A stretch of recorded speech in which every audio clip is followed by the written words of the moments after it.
Violina triumfoi në edicionin jubilar të konkursit ndërkombëtar për talentet e reja në muzikën klasike Pjetër Gaci. Elena Lamnica u shpall fituese e çmimit të parë duke u vlerësuar për interpretimin dhe nivelin artistik të paraqitur gjatë netëve të konkursit në Teatrin Migjeni. Për mua Violina ka qenë gjithmonë një mënyrë të treguarit se sa e bukur mund të jetë arti, sa e bukur mund të jetë bota, jeta, natyra.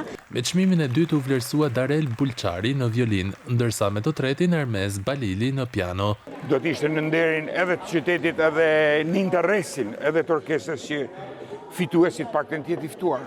Të jetë një kriter për zgjedhje për të performuar një herë me orkestrën e qytetit. Pse jo? Shpresojmë që të vazhdojmë me këtë frym, që këtë traditë të mrekullueshme ta çojmë më përpara. Ky aktivitet është unikal në rajon sepse organizohet në një institucion, pra në Qendra Kulturore Pjetër Gaci që mban emrin edhe çmimin Pjetër Gaci. Urime për jetëgjatësi konkursi përcolli edhe Tamara Gaci, bashkëshortja e kompozitorit Pjetër Gaci. Jam gëzuar shumë që Shkodra e ka mbajtur këtë traditë.